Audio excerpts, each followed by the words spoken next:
Ladies and gentlemen, hey, hi, how you doing? Welcome back to the channel. Thank you so much for stopping by. When it comes to Call of Duty, we're used like this whole stereotype of, oh, Call of Duty's got a major update. That means there's going to be some major problems, right? It's kind of been this consistent thing in COD for a while. It sucks, but it's also just the reality of what it is, you know? To be blunt about it, large updates in Call of Duty typically also introduce large issues. Season 3 this year, though, for Black Ops 6, the return of Verdansk was the exception. And, you know, at the time, it sort of looked like, okay, they've delayed this major update, which very rarely happens in Call of Duty. They have not been known to delay things. I don't remember if any Call of Duty title has ever been pushed back, although it'd probably be for the better in some cases, right? But even major updates, very rarely do we see them pushed back.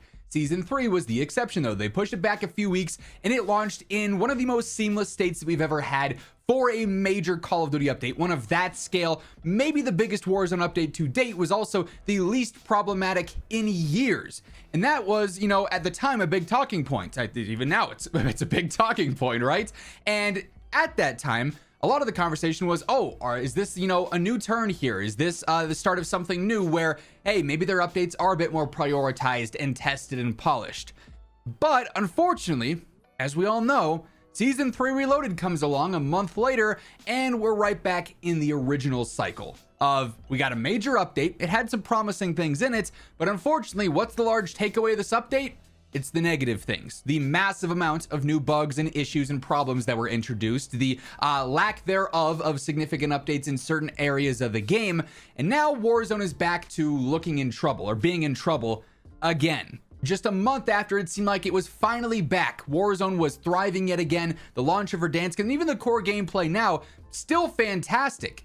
But a lot of it currently is being overshadowed by other severe issues that yet again aren't seeing the attention they need. So there's quite a few things I want to focus on in specific in this video. And as we do so, if you do enjoy the video, you want to shine more light on this topic, get some more attention on it, simply dropping a like is a super helpful way to do so. You never know who from Call of Duty, Raven, Activision could end up seeing this, and we could have a positive impact on the game. That's always the end goal with this channel at the end of the day. Also, if you're new to the channel, maybe you have not subscribed, each and every single day I got you covered with everything going on in COD. So feel free to hit that subscribe button, turn on those post notifications to always stay up to date. But here's this first initial post from Charlie Intel the other day saying, Verdansk launched in Warzone in early April and was probably one of the most stable versions of Warzone in a year, as I was just saying.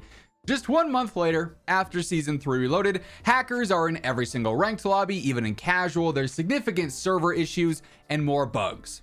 Oof.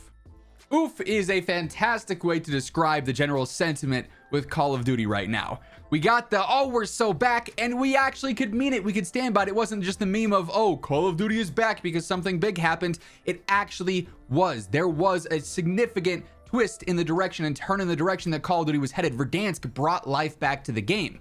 And that gameplay is still there. Like I said, though, it's just overshadowed by significant problems. And the recent uptick in cheating is absolutely one of those. I want to showcase this clip from Nadeshot because honestly, I thought it was pretty funny, but it also sums things up very well. But the first little bit of Verdansk, obviously it's going to be different for everyone's experience. You know, if you got shadow banned or just depending on what type of lobbies you got into, where you're located, whatever, right? Everyone's going to have their own unique experience.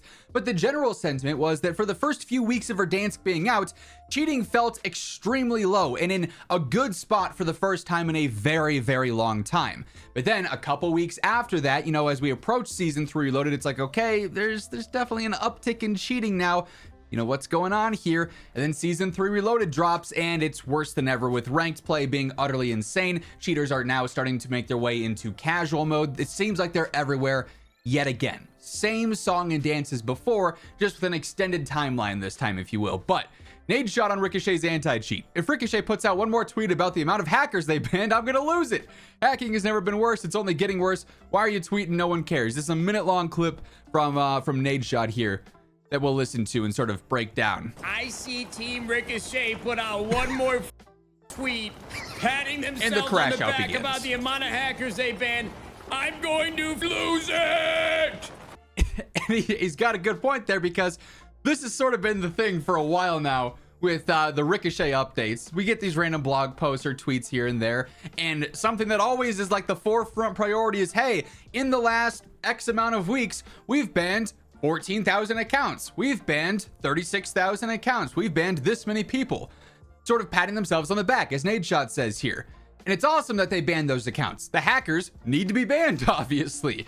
But the issue is that you can boast about these numbers all you want, when all of those cheaters can simply and easily just make a new account again and then come back. Have you actually made a dent in the cheating?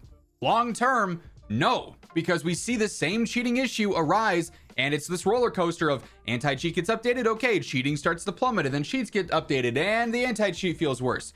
It's the same song and dance. It's this roller coaster that's got never-ending little jumps on it, right, or bounces on it. So you flex those numbers, and it's like, oh, Ricochet, we caught so many cheaters, guys. Well, yeah, they can all come back, though. So does it really matter? I think it's a valid point. It's a harsh point for sure. This is also the largest FPS, or one of the largest FPS games on the planet. There's no excuse for this. It's the biggest game.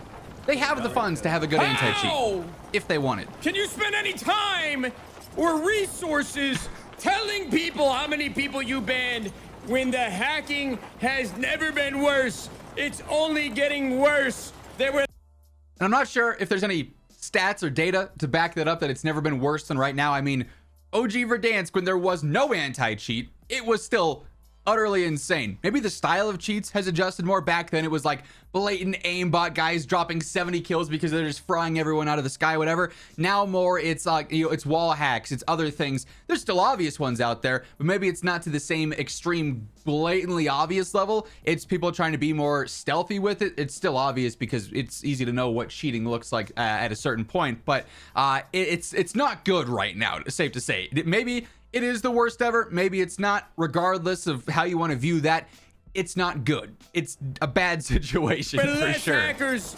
before they tweeted about all the hackers that they banned. How, Sway? What are you tweeting about? Why are you telling us? Nobody cares. Yeah, he's gone. Is that for shareholders? I don't know. I truly can't figure out the origins. So, all valid points, and I think it's a valid crash out, honestly, because they post more about how many accounts they banned, which is retroactive, by the way. Proactive is the way to go in terms of an anti-cheat, whether it's more kernel level or whatever the case is, more intensive, more intrusive. If that stops the cheaters, it stops the cheaters, right? But it's a valid point across the board here.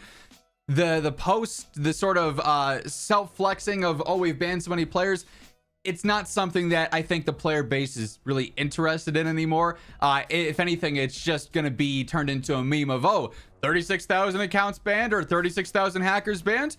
Looks like you guys got 36,000 new accounts this month, right? So the anti-cheat in general, we haven't seen many updates on it recently. Their last blog post was more of like a recap of what they already told us back in season 3. It's just, I feel like we're losing confidence in it at the end of the day. But the anti-cheat is not the only issue with Warzone right now and why it's in trouble again. While it is a significant part of it, there's also a lot of problems going on in-game as well outside of cheaters. And like I said at the start of the video, core gameplay in Warzone, it's not like it's changed since the start of season 3 when everyone was really enjoying it. It's the same gameplay. There's even been some solid quality of life updates, but it's the bugs, it's the glitches, it's the other issues that are causing the overwhelming amount of negativity in this game right now, and causing players to look at it in this light, and rightfully so, because there's so many different game-breaking bugs that have been introduced over the weeks following the launch of Verdansk, particularly with season 3 Reloaded, that it's almost hard to find the good core gameplay because your loadout glitches out, or it resets, or your game freezes, or the server disconnects, or you do run into a cheater, or you can't revive your teammate, or it takes 48 minutes to revive a teammate. So many different things that have an impact on the game. And I want to look at the Steam chart here, not necessarily to talk about, oh, this number is whatever, because as we now know, objectively, because of the reports that came out a few days ago with the Call of Duty player account for March and everything, Steam accounts for about 6% of the player base. So it's not even the majority player base on PC, which is 33% of the players, whereas 66 roughly are sitting on console. So the Steam charts, in my opinion, is not a good way to look at the player count and say, okay, it's dead because it has this many players on, or it's the most alive game because it has this many players on, or whatever, right? Steam charts, though, I think is a good way to look at the trends. Maybe not the numbers in specific, but the trends of where they're going. And obviously, as we can see, you know, the lead up to Season 3 and the return of Verdansk in February and March, the worst ever for Call of Duty on Steam. The numbers were never lower than they were in March 2025, where, in general, Call of Duty had 20 million players on that month. So 44,000 on Steam on average a day, but 20 million players logged for the total month. So as you can see there's definitely like a small percentage just playing on Steam, and it's not really a great way to look at the player count in specific, but it was a bad month for COD. 20 million at the end of the day. Take that for what you will. Obviously, though, you see a significant spike in April when Verdansk returns. The problem here, though, and why Warzone could be in trouble again, is because in just 1 month's time, that number already started to drop. Now, it's a small number here on Steam, obviously, with the percentages that we have for this. The peak players, though, lower than they were a month ago. The total trend, lower than it was a month ago. So 4 weeks into the best update that Warzone has had maybe since its launch, and the player base is already starting to decline or plateau a little bit. In reality, it should be trending up continuously because they're making substantial updates to improve what needed to be improved upon with the launch of Verdansk, to fix some of the issues, although there weren't many that were super significant with the Season 3 launch. But then Season 3 Reloaded comes through, it breaks things, and you immediately see that reaction of, oh, same song and dance, major update, I can't really play the game now because there's so many broken things. And then the fall off happens. And again, just because we have, history with this now, we have data to reference that, yes, while the Steam player count is a very small percentage of the game and isn't great for arguments like that, it is good for trend following because what you see on one platform typically aligns with what you see elsewhere. So the fact that it's even just plateaued at this point is probably pretty alarming for Call of Duty. The fact that it's not trending upwards still just 1 month after Verdansk, their big answer to, oh, this is how we get Warzone back, probably, sounding some alarms. And the one alarm that could be sounding maybe the loudest and the brightest flashing red, right, is Warzone's future. Because as we know, as it was reported by Ghost of Hope a while back when talking about Modern Warfare 4 or Call of Duty 2026, Warzone 3, or the future of Warzone integrations, could potentially, the future of Warzone could be in jeopardy depending on Verdansk's success.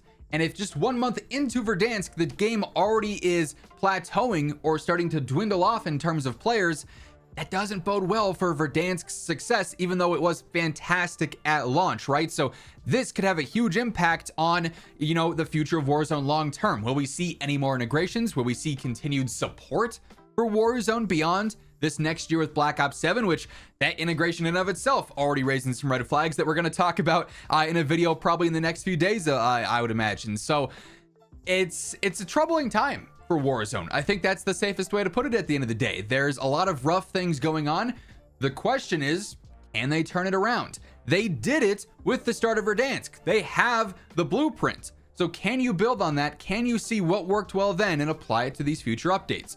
Season 4 is right around the corner. It's going to be very telling what happens with that update. Obviously, as we get new info, as we see anything announced, revealed from the devs themselves, I'll be keeping you guys up to date with everything you need to know. So feel free to hit that subscribe button, turn on those post notifications. And if you enjoyed this video, a like rating on your way out would be seriously appreciated. But once again, thank you so much for tuning in. And until next time, take it easy, have an awesome rest of your day, and I'll catch you later.